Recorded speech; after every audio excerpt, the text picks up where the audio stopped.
এর যুবক ভাই, এই কেমনে বুঝাই গো,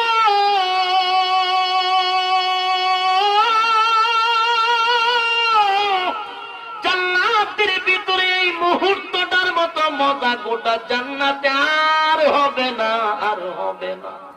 দিদারের মতো মজা জান্নাতে কোন নিয়ামত নাই, দিদারের মতো জান্নাতে আর কোনো মজা নাই, আর কোনো মজা নাই। আল্লাহ যখন বান্দার সঙ্গে দিদার দেখাবে, তখনই আল্লাহ সর্বপ্রথম বান্দাকে সালাম দিবে, সালাম। আরো জোরে বলেন, কি দিবে? সালাম। কি দুনিয়ায় না জান্নাতেও? আরো জোরে কও। আজকে আমাদের দেশে সালামের মধ্যে জঙ্গি তালাশ করে। আরে বাপরে বাপ, কেমন পাগল ছাগল হইলে পড়ে এমন বক্তব্য ৯২% মুসলমানের দেশে দেওয়ার সাহস পায়। যেই দেশের প্রধানমন্ত্রী কথা বলার আগে আসসালামু আলাইকুম ওয়া রাহমাতুল্লাহ না বলুক, আসসালামু আলাইকুম বলে। যেই দেশের সেতুমন্ত্রী উবাইদুল কাদেরও কিন্তু আসসালামু আলাইকুম বলে। এদেশের চলচ্চিত্রের একজন নায়ক হোক না কেন, সে বিভিন্ন সিন অভিনয় করতে পারে, কিন্তু কথা বলার শুরুতে আসসালামু আলাইকুম বলে। কথা হয় না?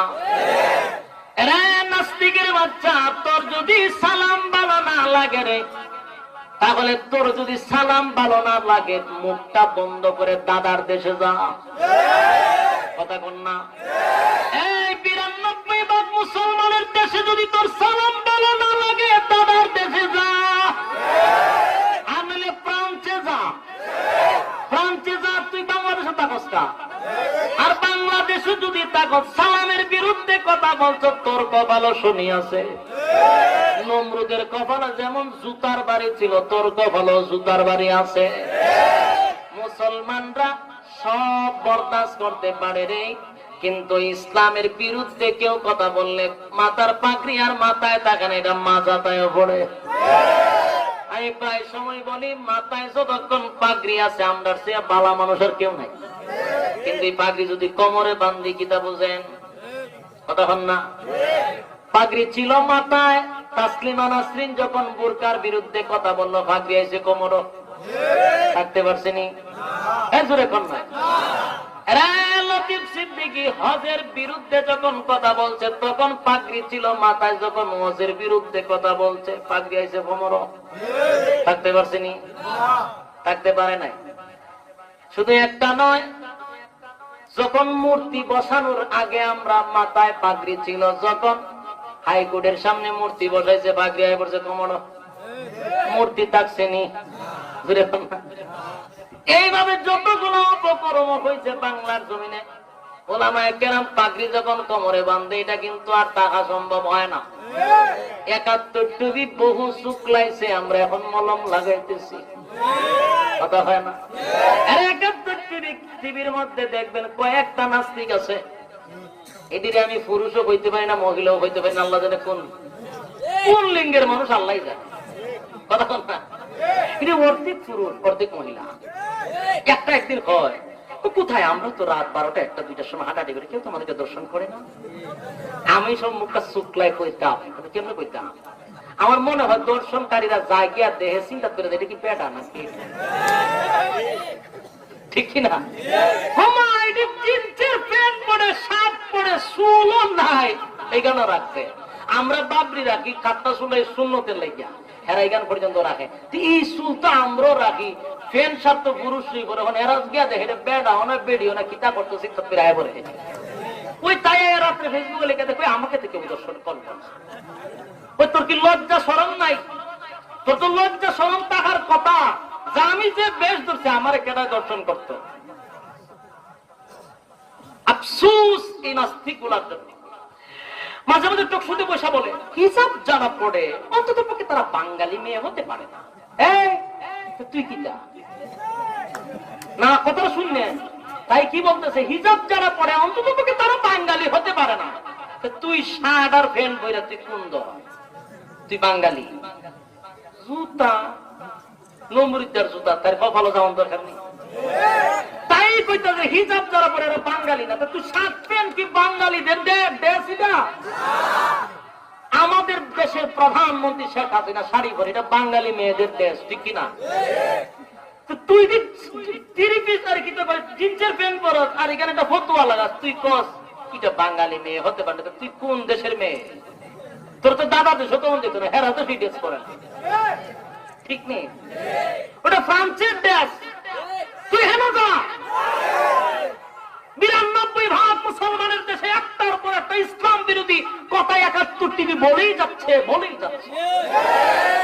আমরা যখন তার প্রতিবাদ করি, আমরা যখন তার প্রতিবাদ করতে যাই, তখন এটা কয় ওয়াজ মাহফিল বেশি হবার কারণেই আজকে দর্শন বেড়ে গেছে।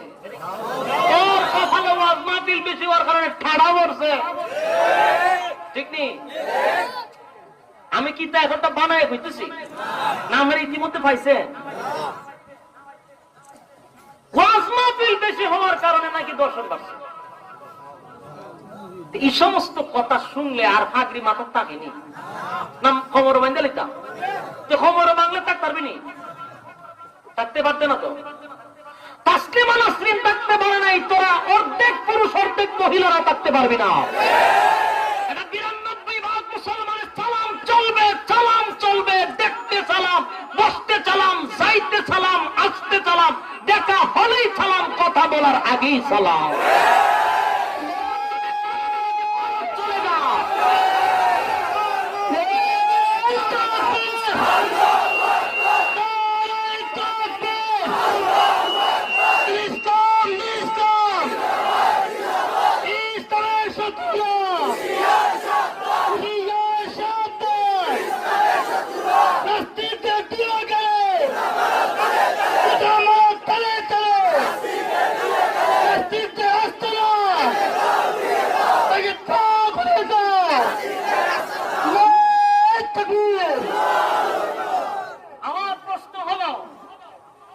এদেশের ঘুম থেকে আমরা উঠি আজান শুনতে শুনতে, আর ঘুমায় আজান শুনি না।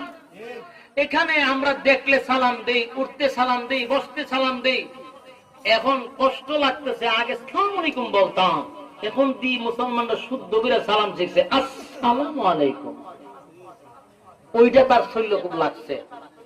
ও সালাম দিল জামাত, ওই জামাত আর জঙ্গি সালামের মধ্যে তালাশ করে। এটা কইয়া তো জামাতের আরো র্যাঙ্ক আমরা বাড়াই দিছি, তাহলে বোঝা যায় হেরা সালাম দেয়। সালাম দেওয়ার কারণে যদি জঙ্গি হয়, এদেশের প্রধানমন্ত্রীও জঙ্গি, এদেশের উবায়দুল কাদেরও জঙ্গি, এদেশের সম্মানিত যারা আছেন পার্লামেন্টে অনেক সময় দাঁড়ায় সালাম দেয়, তারাও জঙ্গি। তাহলে এত সালামের মধ্যে জঙ্গি তো খায়, ঠিক না? তুই যদি জঙ্গি সালামের মধ্যে তালাশ করে, এদেশের 16 কোটি মুসলমান জঙ্গি হইব। ইডির মাথা মোতা পচা দোষ। আমার মনে হয় আপনার কোন দরজা টরজা ভাঙ্গা হইব, ওই ইডি দিয়া যে লুগায় টুগায় কিছু ফলাই আইছে, ইডি আইয়া 71 টিভি ঢুকে থাকা, এমতা দরজা ভাঙ্গা, এমতা দরজা খোলা। ওই যে মাথার দিকে খারাপ ভাবনা নিছি, ইডি থাকতে পারছে না, ভোর 71 টিভির দরজাটা ঢুকছে। ঢুকিয়া ইডি যেন লাগামহীন কথাবার্তা বলে। এরা কথাবার্তা শুনলে আমার শরীরে অ্যালার্জি নাই, এর পরে খাদ্য উঠে। আল্লাহ আসমানি গজব দিয়া ধ্বংস করে দেব, বলেন আমিন। এদের কপালে হেদায়েত না থাকলে ধ্বংস করে দেব, ধ্বংস করে দেব, ঠিক কিনা বলে?